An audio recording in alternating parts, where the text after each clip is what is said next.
Apocalipsis, capítulo 11. La última vez que estuvimos juntos terminamos el capítulo 10 y quiero ver algunos versículos del capítulo 10 únicamente para que podamos ver el contexto de lo que vamos a ver también en el capítulo 11, porque lo que vamos a ver en el capítulo 11 está muy relacionado con lo del capítulo 10, ya que el ángel que se le aparece a Juan en el capítulo 10 es el mismo ángel que le sigue dando instrucciones en el capítulo 11. En el capítulo 10, versículo 1, escribe Juan: vi descender del cielo a otro ángel fuerte, envuelto en una nube, con el arco iris sobre su cabeza, y su rostro era como el sol y sus pies como columnas de fuego. Tenía en su mano un librito abierto, y puso su pie derecho sobre el mar y el izquierdo sobre la tierra, y clamó a gran voz como ruge un león. Y cuando hubo clamado, 7 truenos emitieron sus voces. En el versículo 4 dice: cuando los 7 truenos hubieron emitido sus voces, yo iba a escribir, pero oí una voz del cielo que me decía: sella las cosas que los 7 truenos han dicho y no las escribas. Debemos notar que aquí, aun cuando el ángel está con Juan, la voz que escucha la escucha del cielo, y aun cuando Juan inmediatamente se iba a dar a la tarea de escribir lo que los 7 truenos habían dicho, la voz del cielo le dice que no lo haga, que lo mantenga sellado, que selle estas cosas que los truenos han dicho y que no las escribiera. Obviamente, y como ya lo hemos dicho antes, hay cosas que Dios nunca nos va a revelar a nosotros. No porque Él quiera mantenernos en tinieblas acerca de estas cosas, o porque quiera mantenernos con los ojos vendados acerca de estas cosas. Hay muchas cosas que si Dios nos revelara en estos momentos, así como estamos ahorita, así como somos ahorita, con el entendimiento tan limitado que tenemos, si no las revelara no las podríamos entender, no las podríamos soportar. Inclusive hasta nos podríamos preguntar: pero ¿por qué, Señor, tiene que ser así? Entonces las cosas que Dios nos ha revelado debemos de tomarlas como algo que debe ser aplicado a nuestra vida, pero las cosas que no nos ha revelado se las dejamos a Él y sabemos que un día las vamos a conocer. En el versículo 5 dice: y el ángel que vi en pie sobre el mar y sobre la tierra levantó su mano al cielo y juró por el que vive por los siglos de los siglos, que creó el cielo y las cosas que están en él, y la tierra y las cosas que están en ella, y el mar y las cosas que están en él, que el tiempo no sería más. En otras palabras, el tiempo había llegado a su fin. Ya había llegado el día, la hora en la cual todo iba a terminar. No quiere decir que el tiempo como tal, como lo conocemos nosotros en años, meses, semanas, días, minutos, etcétera, iba a terminar, sino que el tiempo de espera llegaba a su fin. Versículo 7 dice: sino que en los días de la voz del 7º ángel, cuando él comience a tocar la trompeta, el misterio de Dios se consumará, como él lo anunció a sus siervos los profetas. La voz que oí del cielo habló otra vez conmigo y dijo: ve y toma el librito que está abierto en la mano del ángel que está en pie sobre el mar y sobre la tierra. Y fui al ángel diciéndole que me diese el librito, y él me dijo: toma y cómelo, y te amargará el vientre, pero en tu boca será dulce como la miel. Entonces tomé el librito de la mano del ángel y lo comí, y era dulce en mi boca como la miel, pero cuando lo hube comido, amargó mi vientre. Y él me dijo: es necesario que profetices otra vez sobre muchos pueblos, naciones, lenguas y reyes. En otras palabras, la obra de Juan, el trabajo que Dios tenía para Juan, no había terminado todavía. Había necesidad de que él siguiera hablando, había necesidad de que él siguiera profetizando, de que él siguiera llevando este mensaje que Dios le había dado en esta revelación, para que todo mundo pudiera saber de lo que estaba hablando. Y para más detalles y un estudio más profundizado de este capítulo, de nuevo lo pueden encontrar en nuestra página de internet, o en YouTube, o en Vimeo. Hay muchas maneras de verlo. Pero hoy llegamos al capítulo 11, en donde seguimos leyendo, y Juan escribe: entonces me fue dada una caña semejante a una vara de medir, y se me dijo: levántate y mide el templo de Dios y el altar y los que adoran en él. Ahora, en algunas versiones dice que el ángel que se le apareció en el capítulo 10 fue el que le dio la caña y lo mandó a medir el templo. Aquí no se nos especifica, en esta versión de Reina Valera 1960, no se especifica si fue el ángel o la voz que había oído en el cielo. Yo creo que fue la voz que había oído en el cielo la que le mandó a medir el templo de Dios. Ahora, esto es algo muy importante que debemos entender, porque el templo de Dios siempre ha sido un foco central de la vida religiosa de Israel, un foco central del sistema de adoración que tenía Israel, inclusive cuando fueron llevados en cautiverio a Babilonia, cuando fueron llevados en cautiverio por los medos y los persas. El Señor les había dicho que donde quiera que se encontraran, si se volvían hacia el templo y oraban a Él, Él los iba a escuchar. Entonces el templo es algo muy importante para los judíos. Ese lugar de adoración es muy importante para ellos, que estuviera establecido, que estuviera construido ahí en Jerusalén. Entonces para nosotros es importante, porque cuando vemos lo que vamos a ver hoy en el capítulo 11 y vemos lo cerca que está de que esto se lleve a cabo, nos va a abrir los ojos también a lo cerca que está nuestra redención, que es el rapto de la iglesia, en donde Jesús va a venir y nos va a llevar al cielo con Él. Algo que es digno de tomar nota de ello es que para cuando Juan escribió esta visión que ahora se le está dando, ya habían pasado 25 años desde que el templo en Jerusalén había sido destruido. Para cuando Juan escribió esto, el templo de Jerusalén no existía. Ese foco central de la vida religiosa y de la vida de oración de los judíos ya no estaba en existencia. Ya había sido destruido completamente. Y esto era algo que el Señor Jesucristo les había advertido, les había dicho a los discípulos que iba a suceder. En el Evangelio según Mateo, en el capítulo 24, en los versículos 1 y 2, leemos lo siguiente: cuando Jesús salió del templo y se iba, se acercaron sus discípulos para mostrarle los edificios del templo. Los edificios del templo eran gloriosos, eran grandiosos. Era un templo pequeño en cuanto a tamaño, pero los edificios que lo rodeaban eran muy elaborados. Era un templo muy alto, con columnas enfrente, con flores como formadas como de granada por todos lados, y había lugares en donde los sacerdotes vivían y de donde allí trabajaban. Estaba el altar de los holocaustos, que era en donde se presentaban los sacrificios que se consumían completamente en el fuego. Estaba el altar en donde se degollaba a las víctimas, se les llama, a los animales que se presentaban como sacrificio, y en donde se recolectaba la sangre que el sacerdote que le tocaba hacerlo ese año entraba en el lugar santo primero y luego en el lugar santísimo para rociar un poco de esa sangre sobre el propiciatorio, buscando así el perdón de Dios por los pecados del pueblo. Entonces era muy importante de nuevo, pero para este entonces el templo ya no existía. Los discípulos, al salir de ahí, le están mostrando al Señor Jesucristo este templo, le están mostrando los edificios del templo, como que de alguna manera ellos quieren que Jesús mire lo grandioso de lo que era este templo en Jerusalén. Y en el versículo 2 de Mateo 24, el Señor les responde y les dice: ¿veis todo esto? De cierto os digo que no quedará aquí piedra sobre piedra que no sea derribada.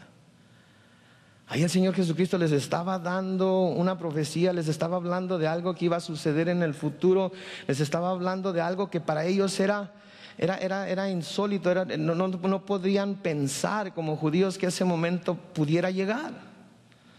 Era majestuoso el templo, era gigantesco el templo. Un pueblo judío sin templo era un pueblo judío que no podía adorar a Dios como el Señor se lo había prescrito en el Antiguo Testamento. Y cualquier cosa que hubieran tratado de hacer como adoración a Dios no hubiera estado completa, porque el templo, el sacerdocio, el sistema de sacrificios, todas las ceremonias que se tenían que hacer no se podían hacer si no estaba el templo construido. Ahora, esta profecía que el Señor Jesucristo les da aquí a sus discípulos se llevó a cabo en el año 70 después de Cristo, cuando el general romano Tito destruyó Jerusalén. Arrasó con todo. Es más, se cuenta que incendiaron el templo, porque recuerden, muchos de los utensilios que había en el templo estaban hechos de madera, pero cubiertos con oro.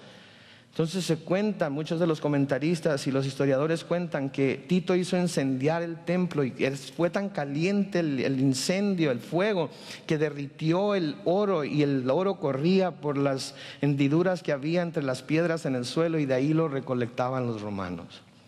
Quedó completamente destruida la ciudad de Jerusalén y quedó completamente destruido el templo. Entonces, el templo había desaparecido. El templo, para cuando Juan escribió esto, ya tenía 25 a 30 años de haber desaparecido y no había sido reedificado todavía. Y no ha sido reedificado desde entonces. No hay templo en Jerusalén. De hecho, el lugar en donde hubiera estado el templo ahora es ocupado por la mezquita musulmana del Domo de la Roca. Y es una gran afrenta para Jerusalén, es una gran afrenta para los judíos, porque no tienen acceso ni siquiera a los terrenos en donde hubiera estado establecido el templo. En Israel, si algún día el Señor les permite la bendición de poder ir, hay un lugar que se llama el Muro de los Lamentos o el Muro Occidental, que se cree que es el muro del lado occidental, del lado oeste, de lo que en un tiempo fue el templo. Yo no creo que sea así. La razón por la que yo no creo que sea así, quizás sea un muro que estaba ahí, que encontraron ahí, quizás sea algo, parte de otro edificio, pero acuérdense, el Señor Jesucristo dijo que no iba a quedar piedra sobre piedra. Pero ellos creen que ahí es en donde estaba el templo, y ahí se puede ver en muchos documentales, se puede ver en programas de televisión que se dedican a estudiar estas cosas y a presentar estas cosas a los judíos con sus chales de oración y con sus cosas aquí de cuero en los brazos, con el Torah en la mano y haciendo esto, haciendo oraciones a Dios. Muchos de ellos escriben sus oraciones y las envuelven en papelitos y las ponen entre las piedras de ese muro. Porque es lo más cerca, para ellos es lo más cerca ahorita que pueden estar de Dios. El templo no está ahí. El sacerdote no puede entrar a representarlos al lugar santísimo, a derramar la sangre de las víctimas sobre el propiciatorio, que era en donde Dios se encontraba con el sacerdote. Y el sacerdote entonces hacía propiciación por los judíos. Entonces por eso se reúnen en ese lugar. Pero va a llegar el día,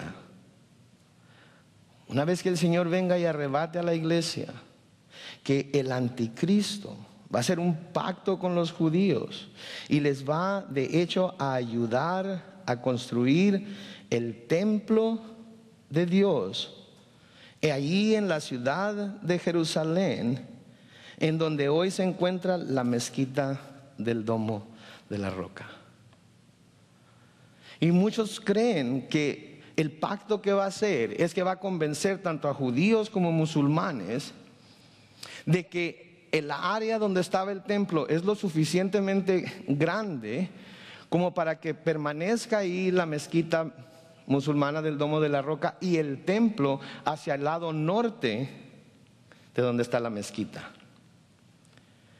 Y lo van a construir de tal manera de que la entrada al templo dé hacia el lado oriental de la ciudad de Jerusalén, en donde todavía está la puerta principal por donde se entraba a Jerusalén, pero está sellada con concreto y con bloque.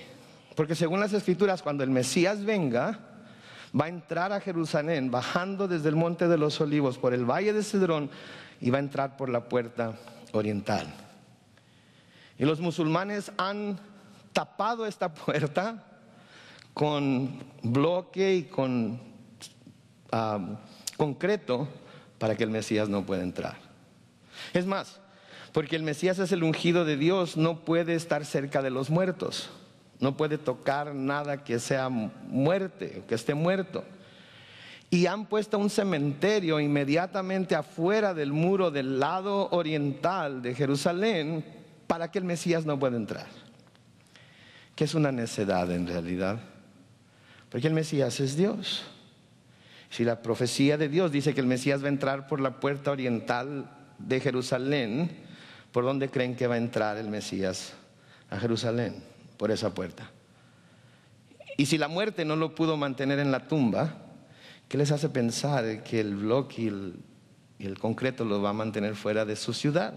No hay manera. Pero así es las cosas. Ahora, hay organizaciones en Israel y alrededor del mundo, de hecho, que donan muchísimo dinero cada año para que los rabinos judíos preparen todo lo necesario para la reconstrucción del templo.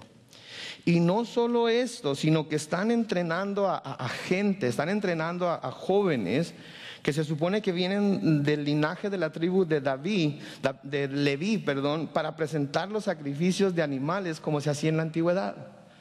Están confeccionando los altares, están confeccionando los utensilios, están tratando de buscar a gente de acuerdo a su ADN que esté ligada de alguna manera con la tribu de Leví, con la tribu del sacerdocio, para presentar sacrificios animales una vez más como se hacía en la antigüedad. Ahora, quiero que vean un video para que vean algo de lo que está sucediendo, y les voy a pedir que por favor apaguen las luces aquí en frente de mí, y a las 3 me pongan el video, por favor. Entonces apaguen las luces que están aquí sobre mí, y luego a la 1, 2, 3. Voy a conocer a uno de los rabinos que ha dedicado toda su vida a este sueño. Hola, gracias. ¿Es usted Yehuda? ¿Puedo darle la mano? Puede intentarlo. Muchas gracias. Nunca sé si puedo dar la mano o no. La organización de Yehuda Glick ha estudiado todos los detalles sobre el templo que están recogidos en las escrituras sagradas para así poder reconstruirlo. Se han recaudado decenas de millones de euros a fin de empezar la construcción cuanto antes. Yehuda ha preparado incluso una mezcla sagrada de incienso. Huele muy bien. La gente vendrá al templo y querrá reunirse con Dios con los 5 sentidos. Querrán estar lo más cerca posible de Él. De los 5 sentidos, el más espiritual es el olfato. Así que cuando una persona entra a Jerusalén y respira hondo, inhala algo sagrado. Al olerlo, siente que aquí está más cerca de Dios. Llegaban a estornudar por el fuerte olor a incienso de Jerusalén. Me confunde usted con lo que dice, porque habla de ese ritual como si aún se practicase, pero luego habla en pasado. ¿Los judíos siguen celebrando ese ritual? Era algo que sucedía todos los días en el templo, hasta hace 2000 años, cuando los romanos destruyeron el templo sagrado. Esperemos que pronto sea reconstruido. Con la reconstrucción del templo, el incienso volverá a estar en el altar a diario. Aquí tenemos el altar del incienso, hecho de madera de acacia cubierta de oro. ¿Es oro puro? Sí, es oro de verdad. Es de madera de acacia cubierta de oro y está listo para ser utilizado en cuanto yo reciba la llamada. ¿Qué llamada? ¿De Dios? ¿De quién? La llamada del gobierno de Israel, de Naciones Unidas, en la que me digan que tenemos permiso para construir el templo. Entonces la llamaré a usted para que me ayude a trasladar las cosas, porque todo esto está listo para utilizarse en el tercer templo. ¿Podemos ir al lugar de construcción? Vamos. ¿Por aquí? Sí.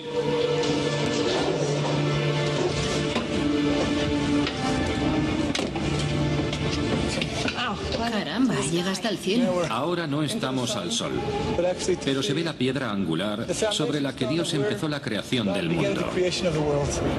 No saquen imágenes de la ruina. Mejor graben el desastre. ¿A qué desastre se refiere? Al hecho de que los judíos no puedan ir libremente al lugar más sagrado del mundo para ellos. Y al hecho de que los musulmanes tomasen toda la zona. Nosotros promovemos un mensaje completamente diferente. Nosotros queremos crear un lugar en el que todo el mundo, incluidos los cristianos y los musulmanes, puedan unir sus plegarias. ¿Y dónde estará ese lugar de rezo? Estará exactamente donde está la cúpula de la roca. La cúpula cubre a la roca y la roca es lo más sagrado del mundo. Lo que quieren es destruir la cúpula que hay sobre la roca y construir el segundo, el tercer templo. Lo que queremos es construir el tercer templo. Me gustaría creer que eso va a pasar. Pero lo que creo es que si intentan construir un templo judío en terreno musulmán, podrían causar un conflicto o incluso una guerra. ¿De verdad les compensa? ¿Sabe usted los puestos de trabajo que creará para los árabes y los judíos? ¿Y cómo contribuirá a la economía del Estado de Israel? además de crear una relación mucho más espiritual entre la humanidad y Dios.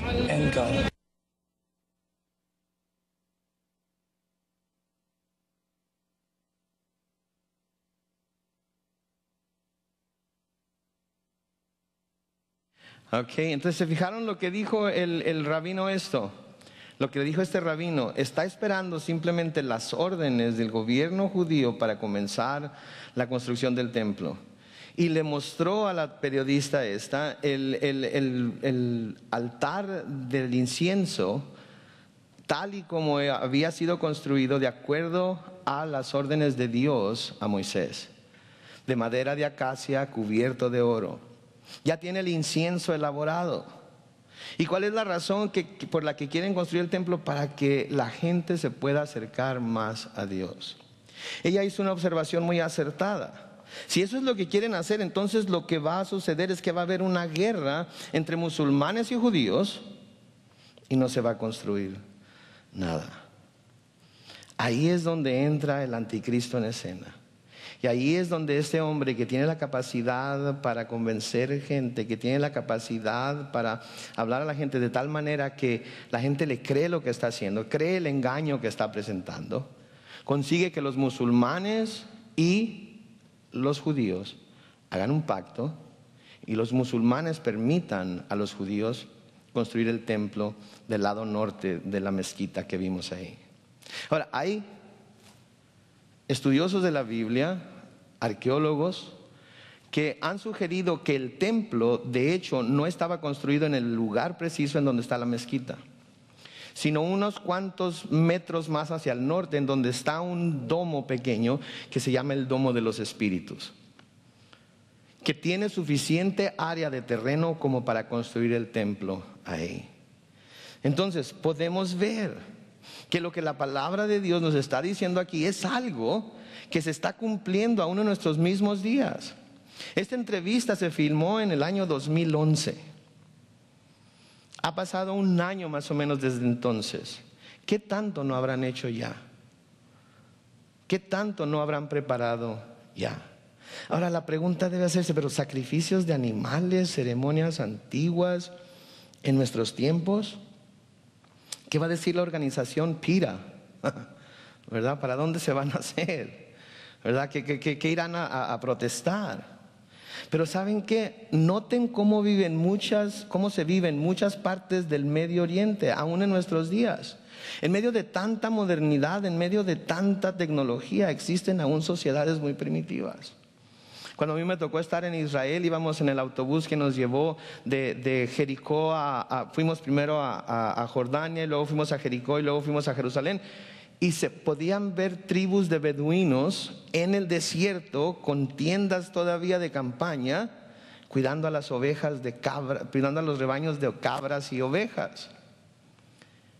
Entonces no es algo que digamos que está demasiado fuera del alcance, porque podemos ver que estas sociedades todavía son así. Ahora, miren cómo viven en los países musulmanes. Y lo que más les gustaría a los países musulmanes es hacer caer a las potencias del mundo como lo son Inglaterra, como lo son Estados Unidos, como lo es la civilización occidental, y llevarnos atrás hacia un tiempo en el cual se puede gobernar por medio de la espada.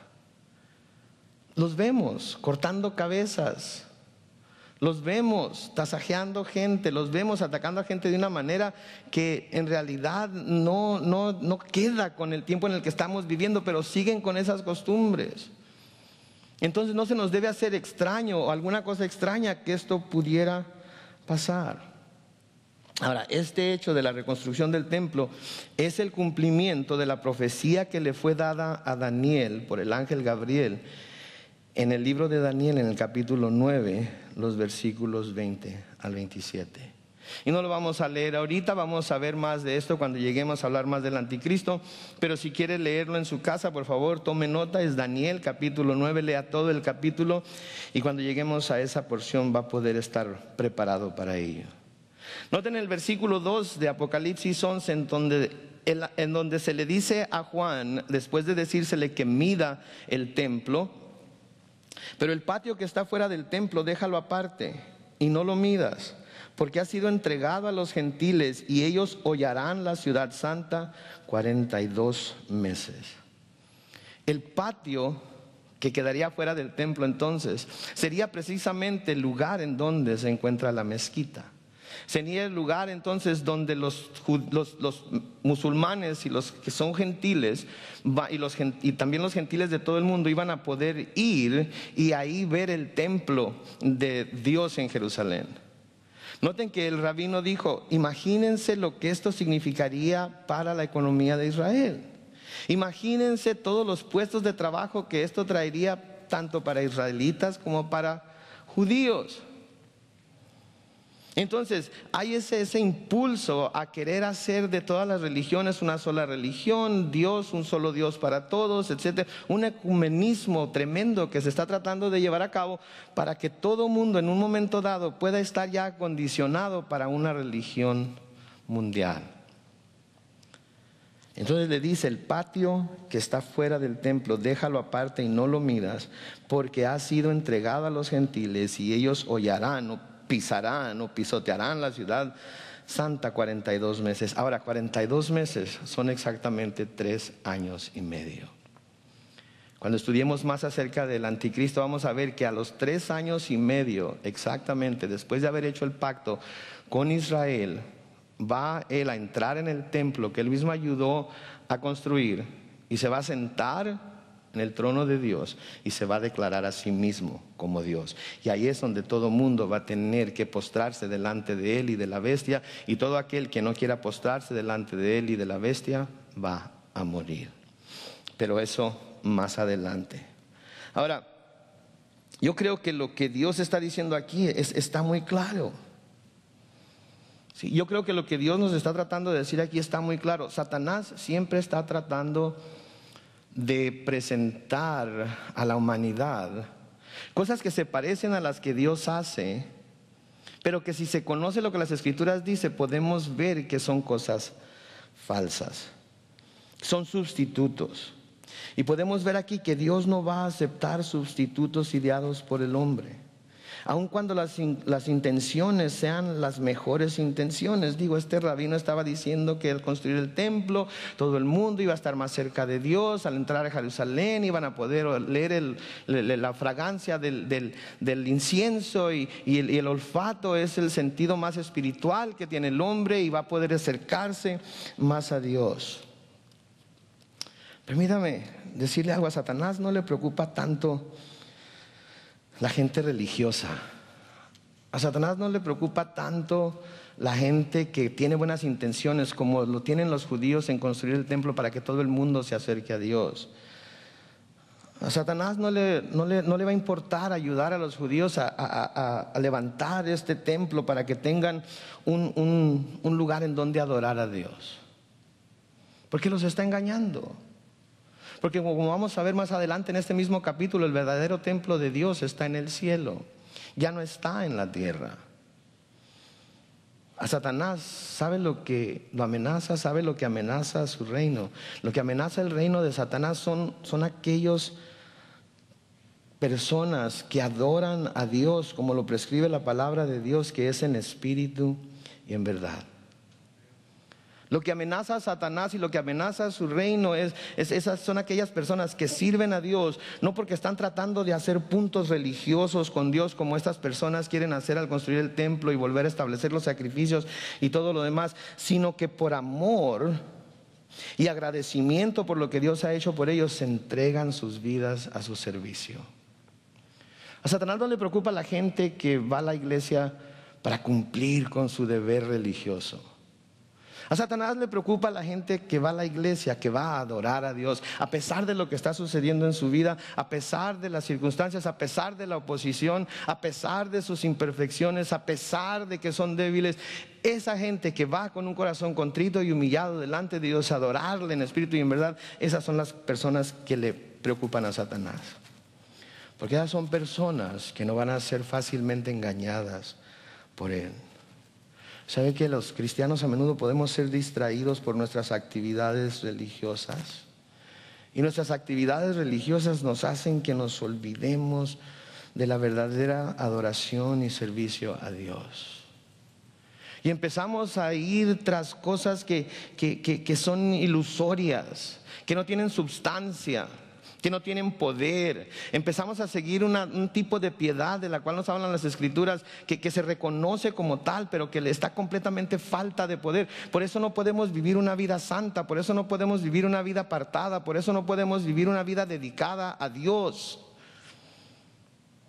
Porque nos falta esa convicción de que lo que creemos es cierto y de que podemos contar con ello. Y espero, deseo, es mi oración que al ver las Escrituras y al verlas cumplirse delante de nuestros mismos ojos, como lo estamos viendo ahorita a través de las noticias, a través de la historia, a través de todo lo que estamos viendo, nuestro corazón se afirme más y más en que nuestra fe y el Dios en el cual nosotros creemos es la verdad y nada más que la verdad, y podamos en realidad entregarnos completamente a Él, a su servicio, amarle y amar a su pueblo como nos llama a hacerlo.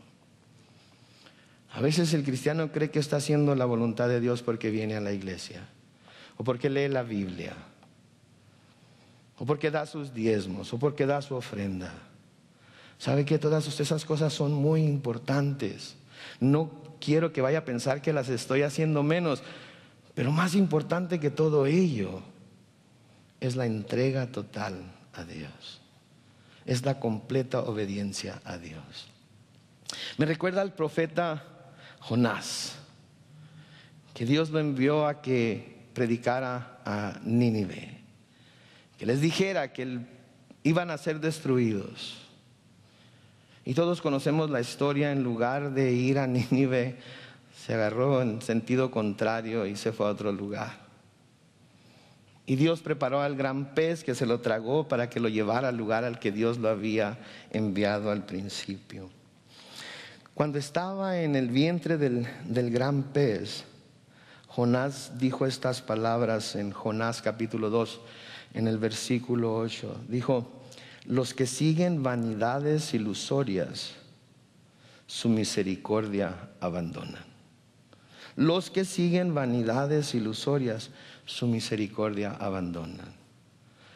Los que siguen las vanidades de la religiosidad, los que siguen las vanidades de cumplir con su deber religioso para ganar puntos con Dios, para que Dios esté contento con ellos y los bendiga y los prospere y los sane. Entonces son cosas ilusorias. Y lo que hacen cuando se acercan a esas cosas es que abandonan la misericordia de Dios. Los judíos van a tener su templo, ayudados por el anticristo a construirlo. Pero ¿saben qué? Van a tener su templo, pero por tener su templo van a apartarse de la misericordia de Dios. Jonás sigue diciendo en Jonás 2:9: mas yo con voz de alabanza te ofreceré sacrificios. Pagaré lo que prometí. La salvación es de Jehová. Creo que Jonás, estando en el vientre del pez, como que se hizo sabio muy rápido, ¿verdad? Se dio cuenta: estoy desobedeciendo a Dios, no puedo esperar menos que lo que me está sucediendo. Tengo que hacer lo que Dios me manda. Ahora, además de esto, la palabra de Dios nos dice que el templo de Dios aquí en la tierra, después de la primera venida de Jesús, ¿en dónde está? ¿Quién es? ¿Qué es? Somos nosotros. Nosotros somos el templo de Dios. Si somos cristianos, si en realidad el Señor Jesucristo es nuestro Salvador, nos hemos entregado a Él, nos hemos encomendado a Él, entonces la palabra de Dios nos dice que nosotros somos el templo de Dios. Primera de Corintios 3:16, Pablo escribe: ¿no sabéis que sois templo de Dios y que el Espíritu de Dios mora en vosotros? Entonces los judíos, al buscar reedificar su templo, están haciendo a un lado lo que Dios mismo ha dicho. Tienen la oportunidad de tener al Espíritu Santo de Dios en ellos mismos, de permitirle que habite en sus corazones, que habite en sus vidas, de ser dirigidos por Él, y están poniendo su vista en un edificio. en un edificio que Satanás mismo les va a ayudar a construir. Porque como les dije antes, a Satanás no le importa que tengan su templo. Si eso es lo que quieren, si eso es lo que desean, si eso es lo que creen que los va a acercar a Dios, ténganlo. ¿Y por qué creen que se los va a conceder? ¿Por qué creen que les va a ayudar? Porque aun cuando el templo esté establecido, no van a estar ni un poquitito así más cerca de Dios. Al contrario, van a estar más alejados de Dios que antes. Y eso es algo que nosotros como cristianos debemos de ver. En primer lugar, porque al ver esto, al leer esto, al escudriñar la palabra, ver las escrituras, compararlo con lo que está sucediendo en nuestro mundo ahora, podemos ver que la venida del Mesías está muy cerca. Porque antes de que el templo se construya, el Mesías tiene que haber venido por su pueblo. Y si estos rabinos y sacerdotes ya están preparando los utensilios, ya están viendo la piedra angular de donde supuestamente comenzó Dios a crear el mundo, quiere decir que ellos están esperando que en cualquier momento esto suceda. Y nosotros debemos abrir los ojos y debemos abrir los oídos. Y debemos estar también al pendiente de nosotros mismos, para que nuestro servicio a Dios sea un servicio motivado por el amor que sentimos por Él. Sea un servicio motivado por el agradecimiento que tenemos hacia Él. Porque de tal manera nos ha amado que envió a su Hijo unigénito para que nosotros ahora al creer en Él no vayamos a perecer, sino que tengamos vida eterna. Es importante entonces para nosotros que nos demos cuenta de esto. Ahora, una observación más antes de terminar, y es que Dios no reconoce este templo. Le está mandando a Juan a que lo mida. Está mandando a Juan a que mida no solamente el templo, sino que mida también. Noten lo que dice en el versículo 1. Se le dice: levántate y mide el templo de Dios y el altar y a los que adoran en él. Dios nos mide. Dios mide nuestro nivel de compromiso con Él. Dios mide nuestra devoción a Él. Dios mide a los que dicen adorarle a Él. Y los únicos que dan la medida son aquellos que adoran a Dios en espíritu y en verdad. Cualquier otro tipo de adoración, por religiosa que sea, por bien intencionada que sea, no da la medida delante de Dios. No hay otra manera de acercarse a Dios. En el versículo 19 de este mismo capítulo 11, noten lo que dice.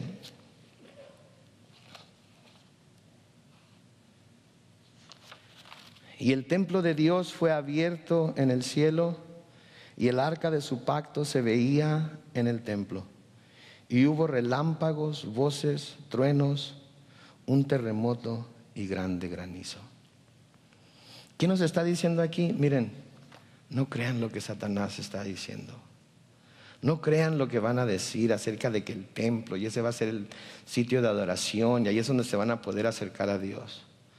Los que se quieren atrás, esta es una advertencia para ellos, para que no vayan a creer la mentira de Satanás, para que se den cuenta que el verdadero templo de Dios ahora está en el cielo.